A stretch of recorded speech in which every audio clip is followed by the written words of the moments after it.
Assalamualaikum warahmatullahi wabarakatuh. Kembali lagi di Dini Fatma Channel. Jadi di video kali ini aku mau kasih tips pertanyaan dan jawaban saat sidang agar berjalan dengan lancar. Kemudian di sini juga aku samarkan beberapa nama agar tidak terjadi apa-apa ya.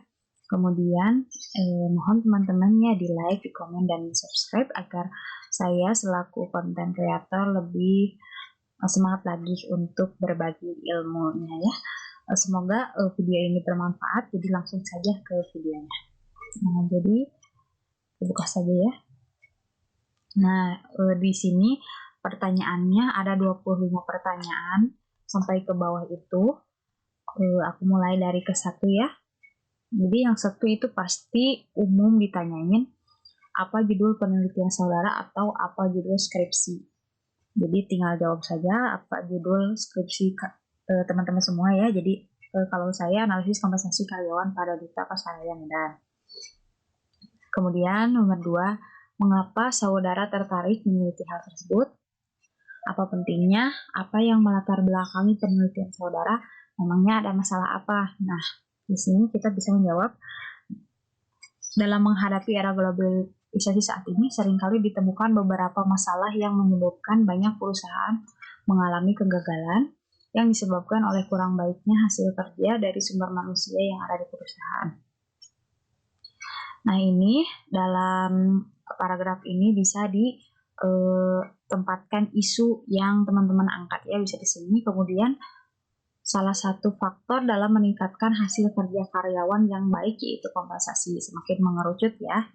Kemudian karena kompensasi merupakan hal yang penting untuk diperhatikan dan dapat memberikan kontribusi positif terhadap pencapaian tujuan suatu perusahaan.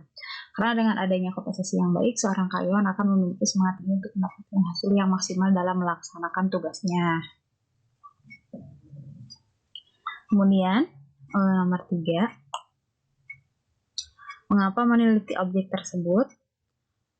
Saya mengambil Duta Pasaraya Medan dikarenakan Duta Pasaraya Medan sukses dalam mengelola bisnisnya. Jadi di sini teman-teman langsung saja ya ditempatinya ini alasannya ya. Terus kemudian bahkan pernah menduduki pusat perbelanjaan nomor 1 di Kota Medan. Sehingga pantas diteliti karena ada potensi dari pemberian kompensasi itu sangat berperan penting dalam kesuksesan bisnis tersebut. Kemudian yang nomor 4, apa definisi konsep utama dalam penelitian? Jadi ini artinya ya. Jadi analisis kompensasi karyawan pada Duta Pasaraya Medan. Analisis itu apa? Kompensasi itu apa? Karyawan apa? Duta Pasaraya Medan itu apa gitu. Ini arti dari judul teman-teman ya. Next ya, apa tujuan penelitian saudara? Dari mana tujuan tersebut diturunkan? Yang ke-1 yaitu untuk mengetahui pemberian kompensasi karyawan pada Duta Pasaraya Medan. Yang kedua, untuk mengetahui kendala dan upaya dalam meningkatkan kompensasi pada Duta Pasaraya Medan. Ini biasanya tergantung dari masalah yang teman-teman ajukan ya. Jadi tujuan itu pasti berbeda-beda seperti itu. Jadi disesuaikan saja ya. Kemudian tujuan diturunkan dari skripsi dan jurnal terdahulu. Yang nomor 6 yaitu apa manfaat penelitian saudara. Nah, di sini bagi pengguna diharapkan dapat menambah wawasan serta ilmu secara pribadi. Yang kedua, bagi objek penelitian diharapkan dapat memberikan masukan yang bermanfaat, khususnya dalam pemberian kompensasi. Yang ketiga, bagi fakultas universitas memberikan kontribusi dan nilai tambah dalam pengembangan ilmu SDM serta menambah literatur ilmiah. Yang keempat, yaitu bagi objek lain yang relevan dapat dijadikan referensi bagi penelitian lebih lanjut dalam masalah lainnya yang masih berkaitan. Yang nomor ke-7 yaitu apa yang membedakan penelitian saudara dengan penelitian lain. Perbedaan penelitian saya dengan penelitian lainnya sebutkannya. Jadi apa yang membedakannya? Kalau saya di sini yaitu terletak pada tujuan penelitian, metode penelitian, karena hal itu disesuaikan dengan permasalahan yang ingin saya teliti. Jadi jika teman-teman memiliki perbedaan penelitian dengan yang lainnya selain dengan ini boleh ditambahkan. Kemudian yang nomor 8, apa teori yang digunakan itu disesuaikan dengan teori yang digunakan teman-temannya, tokohnya siapa, apa asumsi teori tersebut dijabarkan saja. Kemudian nomor 9, kenapa saudara memilih teori ini dibanding yang teori lain? Karena teori ini sesuai dengan topik, masalah, bahkan variabel dari penelitian saya. Nah, nomor 10 itu metode apa yang digunakan? Mengapa menggunakan metode tersebut? Nah, kebetulan saya kan kualitatif ya, jadi metode yang digunakan adalah metode kualitatif. Tapi kalau misalnya kalian kuantitatif gitu ya, teman-teman kuantitatif boleh ya. Karena penelitian saya itu tidak bertujuan mencari hubungan atau pengaruh antar variabel, melainkan saya justru ingin menggali secara mendalam fenomena yang ada. Kemudian penelitian saya tidak berangkat dari satu teori, jadi tidak menguji sebuah teori, dan penelitian saya tidak bertujuan untuk menggeneralisasi, jadi yang ditemukan di sini tidak untuk diterapkan atau disamakan dengan fenomena lainnya. Nah, ini kebetulan ini dikutip dari dosen ternama, yaitu dosen Ibu Ira ya, dari Unpad. Jadi teman-teman semua yang mau tipsnya lebih banyak lagi bisa lihat di platform sosialnya, ada ya di situ, Ibu Ira, tinggal cari saja ya, di sana banyak konten-kontennya. Kemudian nomor 11, apa data primer dan data sekunder penelitian saudara? Data primernya yang diambil secara langsung oleh peneliti, yaitu observasi dan wawancara. Kalau data sekundernya yaitu dokumen ya. Yang nomor 12, apa teknik penentuan informan yang digunakan? Bagaimana cara saudara melakukannya? Kemudian penentuan informan, teknik purpose of sampling dengan pertimbangan tertentu, jumlah informan 7 informan, ada akuntan 2 orang, pramuniaga 2, admin dan kasir. Nah, kalau ini berlaku, kalau nggak salah berlaku untuk kualitatif. Kalau kuantitatif, kalau nggak salah itu nggak ada ya. Kemudian yang nomor 13, apa teknik pengumpulan data yang digunakan, bagaimana saudara melakukannya? Yang ke-1 yaitu kan observasi, jadi itu dijelasin apa secara singkat aja. Yang kedua itu wawancara, yang ketiga dokumentasi.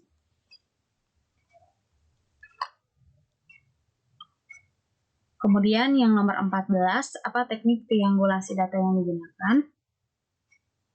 Teknik triangulasi yaitu teknik triangulasi sumber data, yaitu menguji kredibilitas data dengan cara mengecek data yang telah diperoleh dari beberapa sumber seperti atasan, bawahan, dan teman.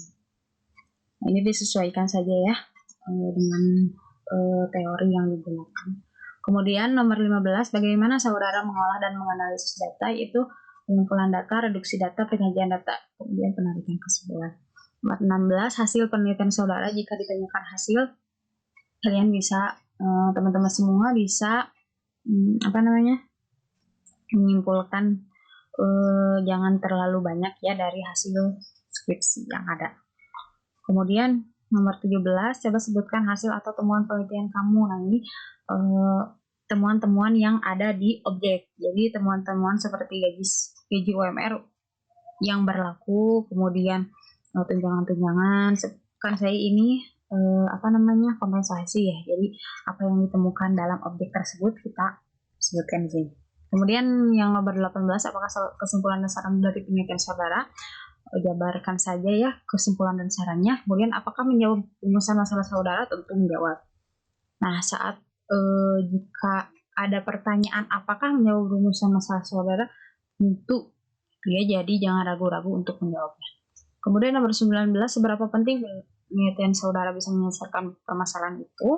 Sangat penting dikarenakan penelitian ini untuk mengetahui dan membandingkan antara data yang dihasilkan dari penelitian dengan fakta yang terjadi di masyarakat. Penelitian ini dilakukan untuk memecahkan masalah dan memberi solusi yang tepat.